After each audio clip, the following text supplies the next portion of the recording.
Well, greetings to you. My name is Todd Moritz. I think I've met almost all of you, and just wanted to give you this video greeting from me, being far away. Um, I hope you had a wonderful time at the retreat. I hope it was just a really edifying experience. Certainly something different than what's been done before, but really, really excited about it and pray it was a blessing to you.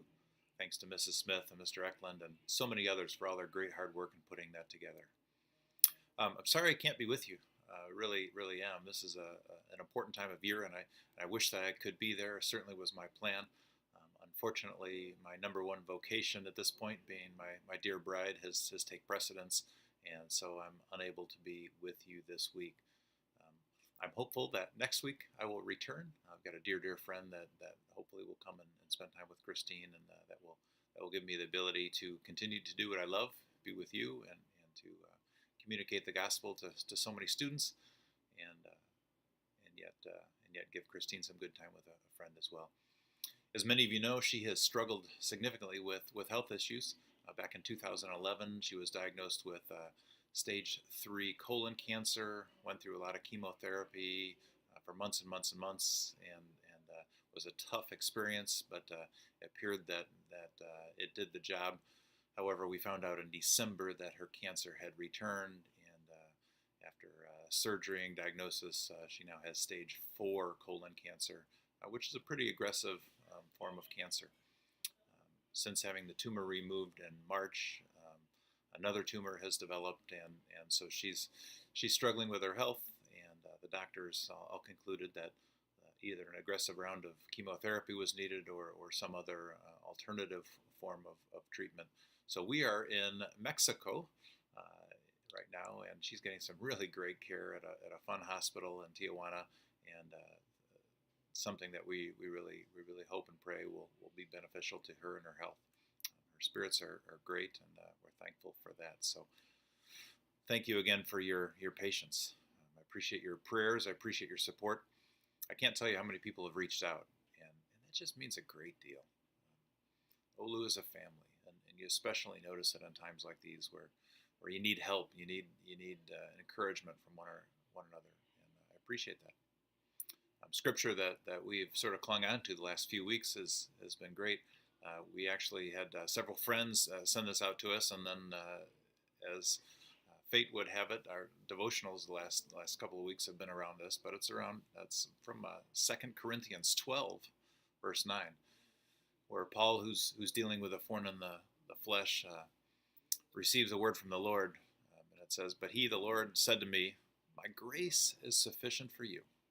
My power is made perfect in weakness. Therefore I will boast all the more gladly about my weakness, so that Christ's power may rest on me." What a great message that is. And there's so many things in there that really speak to us, but just hanging on to the fact that God's grace is sufficient. We are so blessed to be able to do ministry. We're so blessed to just be a part of the Orange Lutheran community. We're just so blessed in so many ways, and so we're thankful to God for all the goodness that He has poured upon us, and we know that His grace is sufficient. So continue to pray for Christine, continue to lift her up. So many of you have asked how she's doing. Physically, it's been a little bit of a struggle. Last week we were in the ER for a day, and she's struggling with some pain. We're hopeful that we can shrink the tumors and get her in a good place. But it's been a little bit of a struggle physically. Spiritually, she is a rock star. There is no doubt about it. She continues to blow my mind and just so surprise me with how solid she is and how she points other people to the cross. If you know someone who is struggling with some sort of illness, would really encourage you to send them to her blog. She's just doing such an amazing job of writing. She's been doing it for many years, and really just uses it as an encouragement to those who are discouraged or facing an illness, and yet continues to point people back to the cross. So in the email that I've sent you, there's a link below to her blog if you'd like to do that. So just a couple of announcements I wanted to share with you, things I hope to do in person. Again, you'll have an email that describes all these activities, and you can click on the links for more information if you wish. But just really three things. One, Financial Peace University is coming to Orange Lutheran. I am really, really excited about this. In 1991, I was asked to teach my first Christian financial planning course, and it changed my world. It really, really did. In 1992, my wife and I decided that we were going to get totally out of debt, except for our house, which we did. And because of the things that we learned, just through biblical wisdom, we've really been able to strengthen our financial position. And so I learned it in my 30s, and hopefully you can learn some of the things as well. I'm going to be co-teaching the class with Vincent Shee from the business office. Vince has been through the class, and it has helped him tremendously. You'll be able to hear about his story. And I have watched half of the videos right now, and I got to tell you, I'm really excited. They're very, very good, very outstanding teaching. It's a 9-week class that is going to begin in mid-September and will be done by Thanksgiving. It's going to be on campus, and typically the cost for this class is $100.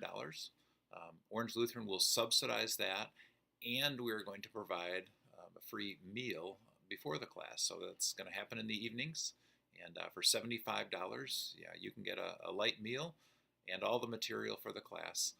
And your spouse can come along for $25 as well. So really, really a great deal, and something that, again, I think hopefully will bless you and bless your ministry. So hope you can attend. So check out the details. Sign up quickly. Space is limited. Secondly, just wanted to let you know of a prayer and praise service that is coming to Orange Lutheran. Two churches have gotten together, St. John's and St. John's and Salem, and they've come together to really try to create an outreach to all students of Orange County in the high school years. This is something that we have participated in by allowing them to use the Nikita Center for this production, but it's solely run by the congregations, and they're really fired up and think that this can make a big impact in the community. Pam Hansen has been heavily involved because it's a great opportunity for our students to be involved in leading worship and providing some of the music.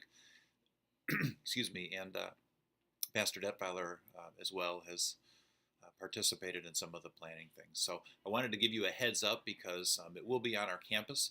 It could be construed as an Orange Lutheran event, which it is not. It's the congregation's event, but yet it's something that we strongly encourage and know a lot of our students will be involved. So again, more details in the email.